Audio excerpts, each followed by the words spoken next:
Listen and complete the notes about two people who work at ESCO Engineering. Oh, hi, Maggie, it's Greg. Hi, Greg. I'm phoning to check some information about some of the staff. I'm putting all the staff data into new files, and I noticed that I don't have files for two people. I think you might have them. Oh, really? What are their names? Peter Austin and Jane Moore. Let me have a look. Yes, I've got them here. Shall I send them to you? No, you don't need to. Just give me the information now. I can write it on some new files. I don't really need the photos if you've got photos there. OK. Well, Peter Austin first. Now, is that Austin with an I or Austin with an E?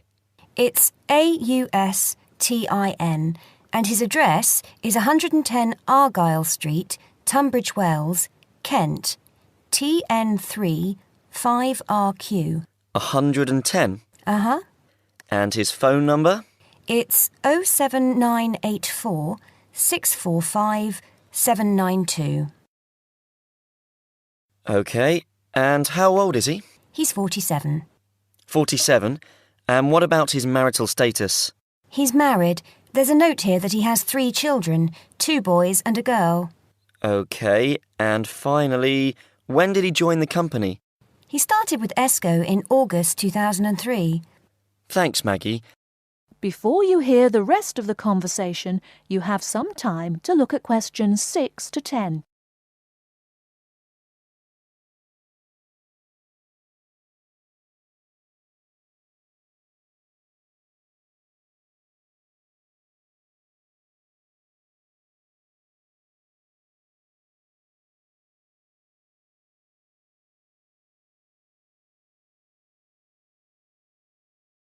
Now listen and answer questions 6 to 10. Now, what about Jane? Her name's Jane Moore, that's Moore, and her address is 72 Cedar Road, Crowborough, Kent, CR3 5RQ. CR3 and what, sorry? CR3 5RQ. And how do you spell cedar? CEDAR. Her phone number is 07984 650 396. 07984 650 396. Yes. Now, she's 22 and she's single. OK. And she started with ESCO in 2005, February 2005. Right, thanks, Maggie. That's very helpful. Goodbye now. Goodbye. That is the end of part 1. You now have half a minute to check your answers.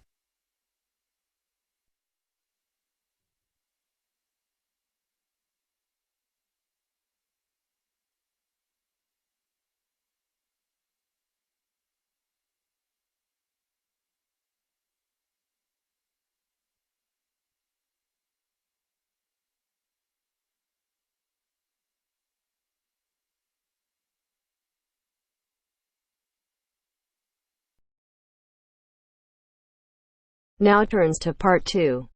Part 2. First, look at questions 11 to 14.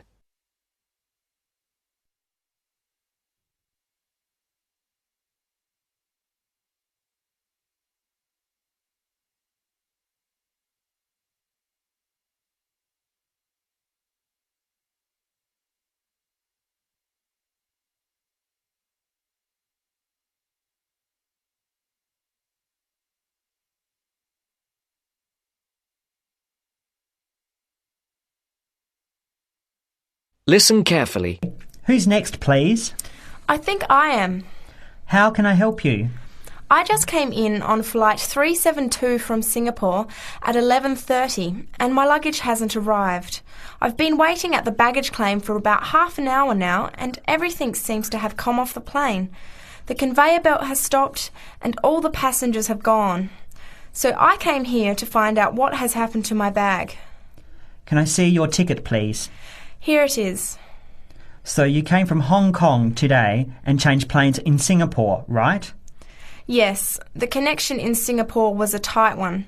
The plane got in late and I had to rush to get to the next flight. That's the problem right there. There wasn't enough time to get your bags onto the connecting flight. Normally, Singapore Airport is very efficient. Now, I need you to fill in these forms. Your name. Jenny Lee. Address. I guess you want my address here. I'm staying with relatives. Just a minute, I'll have to look it up. It looks like 583.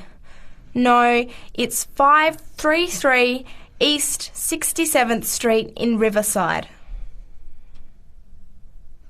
Do you have the phone number there? Yes, I do. It's 93014269. So you came in on Qantas Flight 392. Do you know the number of the flight out of Hong Kong? Let me see. I think it was Cathay Pacific 900 or something. Oh yes, it says here, CX 912.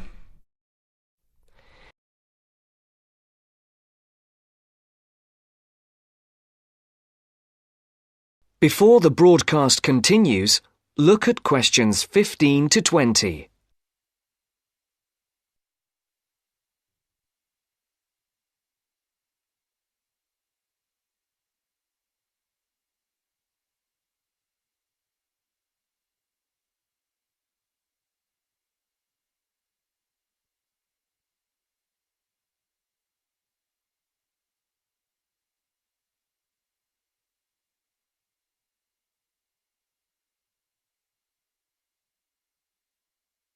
You will now listen to the second part of the talk. Right. Now, I need a description of the luggage. How many pieces did you check in? Just one. Can you describe it for me? Here is a picture to help you. Okay. It's a big bag, like this one. Rectangular. Not hard shell, but soft covered, and it has a zipper around the front. Is it black? No, sort of a grey colour. Any identification? Just a tag with my name on it. Any other features? Well, it has wheels and a retractable handle on the end, so you can pull it, as well as the handle in the middle. OK, that's fine.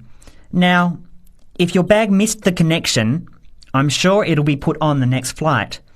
I'll email Singapore as soon as I finish here. The next flight comes in at 17:50. That's 10 to 6 this evening. You can pick it up then. 10 to 6? That's too long to wait. Can I get my uncle to pick up the bag on his way home from work? Sorry, you have to be here yourself to clear customs. Of course, I almost forgot. Will the bag come here, to this desk? Yes. You pick it up here, then take it over to the customs area. By the way, don't forget to bring your passport. You will also need to have the key plus your ticket with a baggage claim number on it. Oh, okay. Guess I'll have to come back tomorrow then. It's lucky I packed everything I need for now in my carry-on bag. Yes, that's always a good idea. Be prepared. That is the end of part 2. You now have half a minute to check your answers.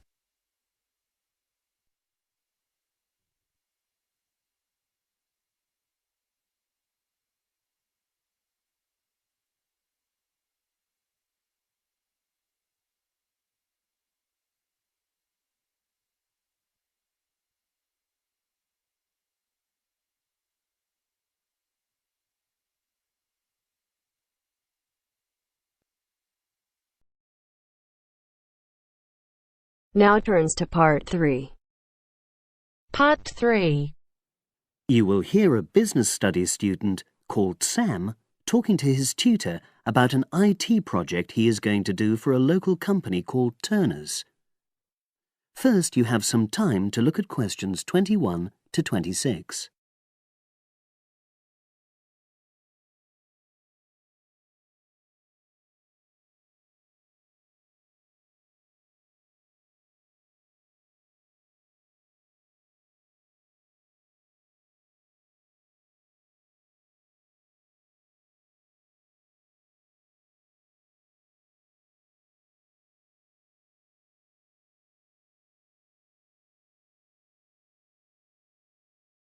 Now listen and answer questions 21 to 26. Hello, Sam. Come in and sit down. Thanks. You're here to discuss your company-based IT project, aren't you? Yes, I've been to see the manager and he's given me a lot of ideas about projects that the company would find useful, but I wanted to ask your opinion about them before I choose one. Yes, that's fine. Now, this company's called Turner's, isn't it? That's right. It's a small engineering company. They make machine components for trade use. They're well established. They started in 1976, but they're a bit old-fashioned. Okay. And what kind of projects did Turner's suggest you could do for the company? Well, they want some improvements made to their customer database. The one that they've got at the moment isn't very useful in some ways. I had a quick look at it. That would be a very straightforward project, and it'd be simple enough to evaluate, but I don't think you'd get enough out of a project like that. You wouldn't learn anything new. Well, another project they suggested is to do with their online sales catalogue. At the moment, customers can look at their products, but they can't actually order them online, which must affect their competitiveness. But I said I thought it would take too long. It's quite a big task. You're right. It's too much for the time you've got. It's a pity, though. Then they want some help with their payroll system. At the moment, the way they calculate pay involves a lot of manual accounting. I suggested they could have a system where employees register electronically when they arrive and leave work, so the hours they do could be transferred automatically. I think you'd get a lot out of a project like that. It would extend your skills, but it wouldn't be too much to take on. A student did something similar a couple of years ago, but this is slightly different. Well, then they need help with their stock inventory. They do everything manually. Really? Yes, and it takes so much time. It's probably very inaccurate, too.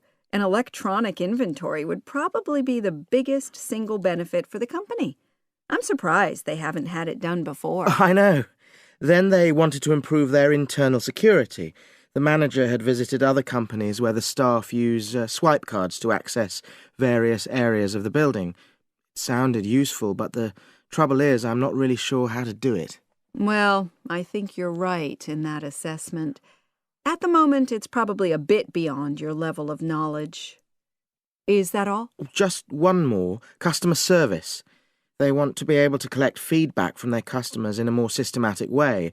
At the moment, it's a bit of a mess, and they probably lose business as a result. Would that involve you going to see customers at their own premises? Because in that case, you might have to do a fair amount of traveling, and that would incur expenses that haven't been agreed with these companies. I never thought of that. Well, it might not be a problem, but it's something that needs clarifying. Well, I hope that's been helpful in narrowing down the options. Yes, it has, thanks. I'll be able to make a decision now.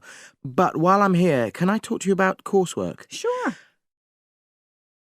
Now you have some time to look at questions 27 to 30.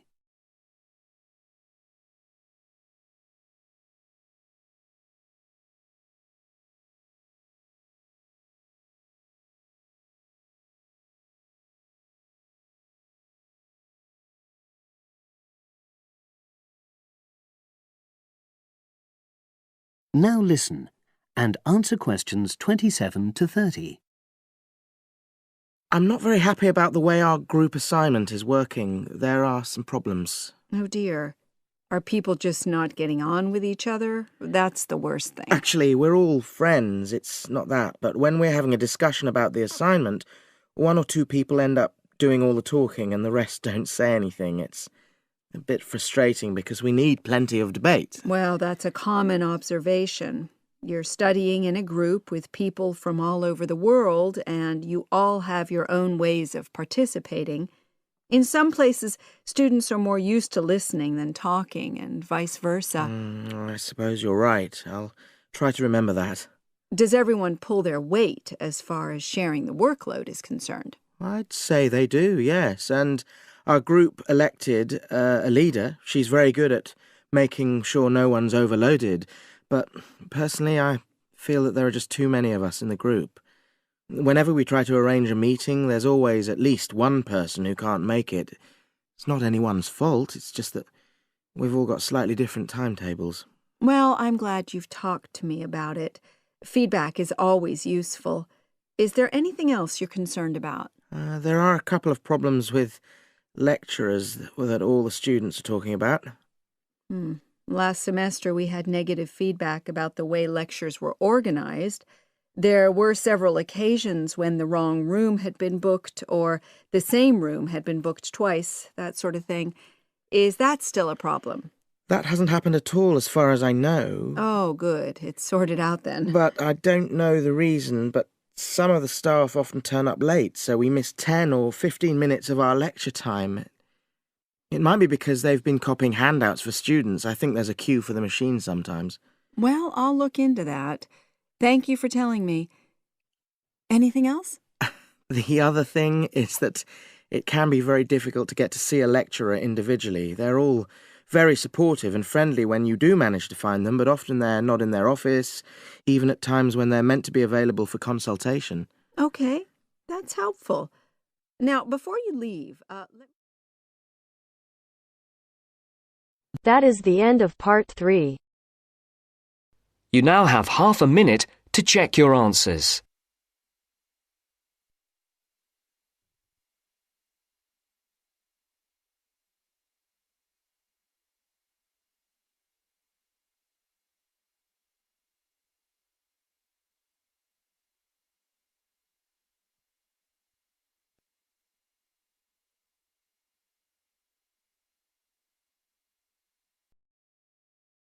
Now turns to part 4.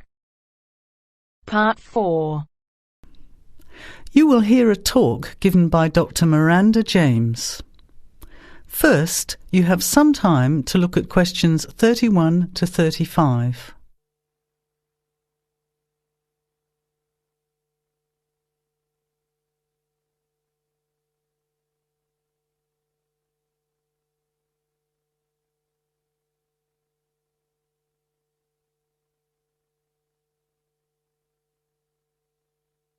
Now, listen carefully to the talk and answer questions 31 to 35. Good afternoon, everybody, and welcome to the first in a series of talks we have arranged for the Overseas Students Association this semester. Dr. James has very kindly agreed to speak to us today on the topic of public speaking, and judging from the large numbers of you here, it's clearly a subject of great interest and relevance. Dr. James.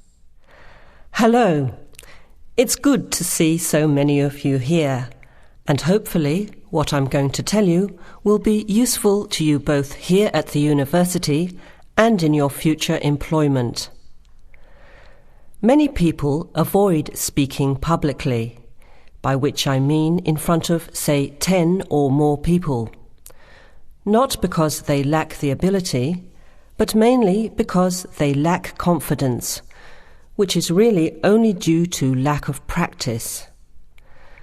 Today, as a consequence of the influence of television, audiences expect speakers to be relatively brief and to the point, in addition to being well-informed and interesting or entertaining.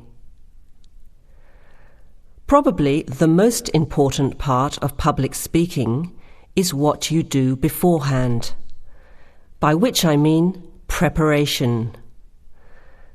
This includes practical details, such as knowing precisely what your topic is and exactly how long you are expected to talk for.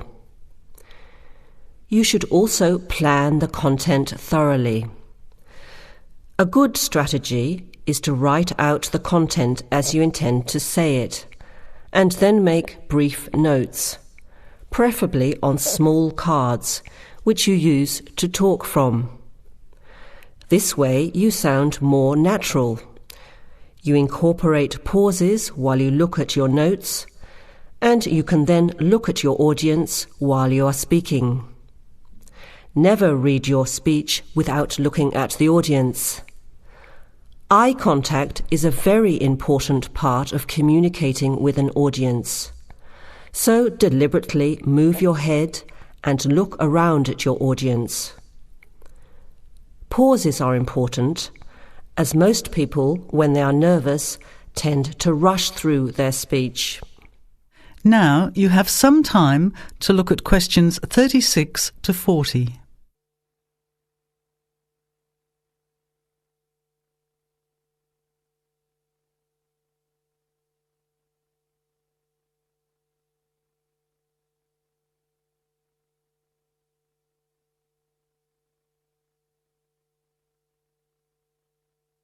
Now listen and answer questions 36 to 40. Practice speaking slowly. This gives you more time to pronounce your words correctly. It's always easier for your audience to listen to someone whose speaking is clear and calmly paced, so that they can understand the ideas being explained. And the bigger the group, the more slowly you should speak. Remember to project your voice, speaking clearly to the person furthest away from you.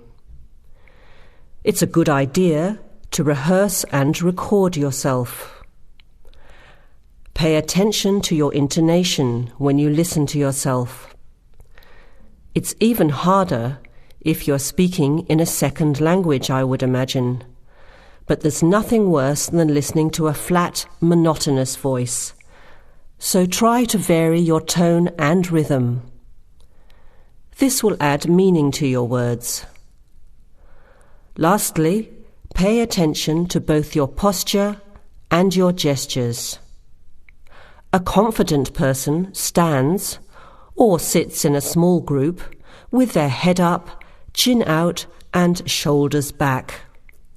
Try to avoid scratching or fiddling with your hair or beard, or pens, jewellery, and so on. These movements can distract and irritate your audience. Yet you may be unaware of them yourself. Another reason for rehearsing, preferably with feedback from a friend, or better still, on video. I hope these few tips will make your experience of speaking in public a little easier. Remember, practice makes perfect. That is the end of part 4. You now have half a minute to check your answers.